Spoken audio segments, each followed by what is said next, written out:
There is still much speculation about why the Dianne capsized. A rogue wave, a loss of propulsion, even a breaching whale. But whatever the cause, at around 7:30 p.m. on October 16 last year, she went over in rough seas and started flooding fast. How quickly was it filling with water? Oh, it's ridiculously quick. I just saw the door to get out and I just ran and fly kicked the door. My first sense was just to kick the door open and I just bounced straight off it, because right now that the wheelhouse is probably about 4 or 5 metres underwater. It's pitch black and all 7 of the Dianne crew are crowded into the wheelhouse. An outward opening door, their only escape. But the immense pressure of the ocean against it means it won't budge for Reuben. So they were relying on me to get the bloody door open. So that's when I screamed, the door's jammed. The door's jammed, I can't get through it. So the pressure on that door was extraordinary.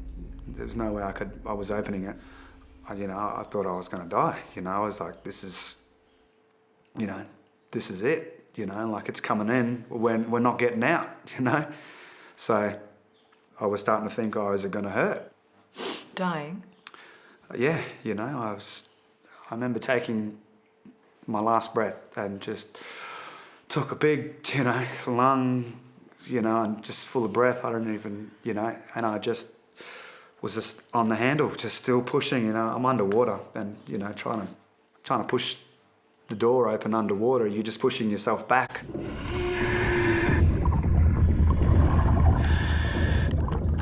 And then it's I just happened to have my hand at the right spot. And as I must have had the handle open, so the lock could be opened, and I just felt the door breathe. And I just pushed my hand through and just scraped my body out through that little gap, and I was just scrounging, it was bumping into stuff, and it was pitch black, so I was just grabbing on anything I could.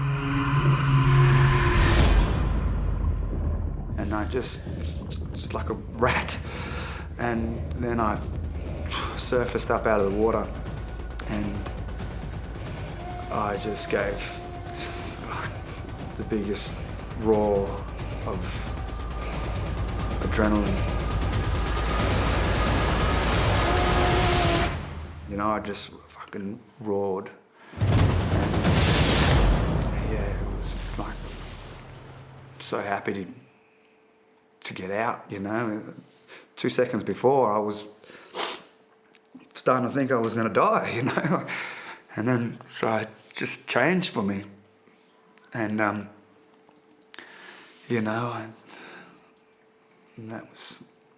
that's what happened. There is no time to send a mayday call or trigger the emergency EPIRB beacon. In howling winds and buffeted by huge swells, all Reuben can do is clamber onto the hull and cling to it. Were you expecting to see the other boys surface? Of course I was. I was looking out and screaming out everywhere, I didn't see a single bit of debris. It was obviously pitch black and pissing down with rain. I was on there screaming out for a long time. Wearing only footy shorts and his dive watch, Reuben soon realises he's all alone. No one else has made it out. Did you think about going back under? Of course I did. I wanted to go back under, but the boat was completely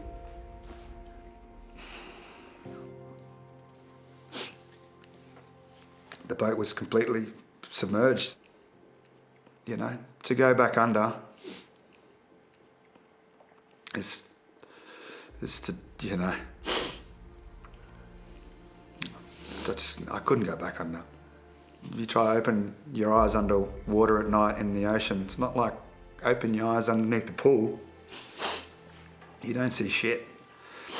And there's stuff under there, you know, it's a death trap. For an hour, Reuben thinks he's all alone at sea. Then, he hears noises. They're coming from inside the hull.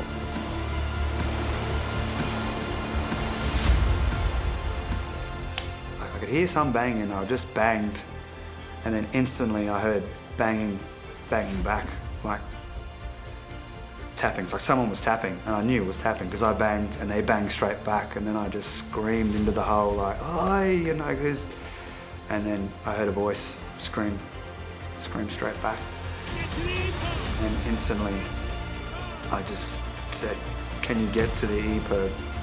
Get to the E-perb and turn the E-perb on," because I was like, fuck, you know, I said, that's the only way we're getting out of here, lads, is if you get that E-perb gone, you know, because no one's coming, mate, you know. Did they sound panicked? Not at all. They were working on something, you know, they were making efforts. They never stopped making an effort to get out. But at 11:30 that night, 4 hours after she'd capsized, the Dianne sinks to the ocean floor. Reuben's mates, trapped inside, have run out of time. Then I just broke down, you know, the whole thing of, you know, that I've just lost my mates, my brothers, you know, had really just... So you're in the middle of the ocean, no life raft. What do you do? Well, you start treading water, and then I was looking for landmarks, and I could see at some stages lights, low-lying lights, so it looked like I thought it was a town or something, a very small town, and that was it. I was like, right, well, it's only one thing I can do is to keep swimming. Reuben McDornan is more than 9 kilometres out to sea. Far off into the distance, he just makes out the lights of 1770.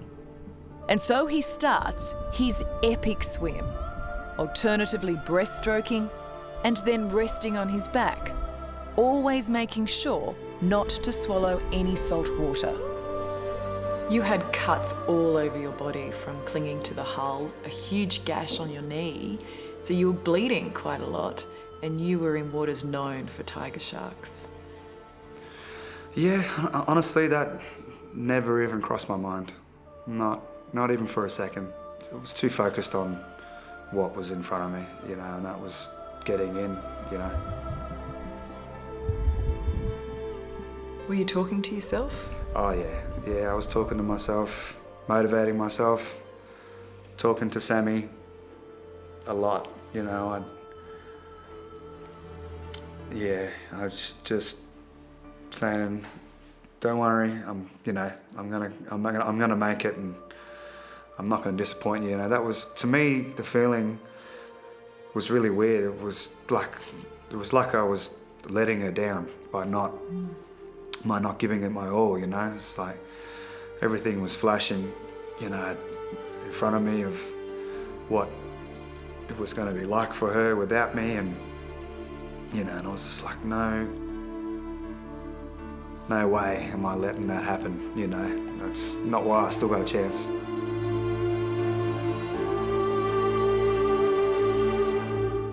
Coming up, alone with hope fading. Do I swim, or do I give up? How love kept Reuben alive. You must be a pretty special person, Sammy. Soulmates. and a 1 in a million chance for survival. I could see them. I could see the people on the boat. All their heads were turned away. I'm here!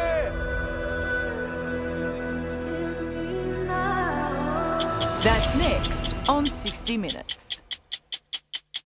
Hello, I'm Tara Brown. Thanks for watching. To keep up with the latest from 60 Minutes Australia, make sure you subscribe to our channel. You can also download the 9Now app for full episodes and other exclusive 60 Minutes content.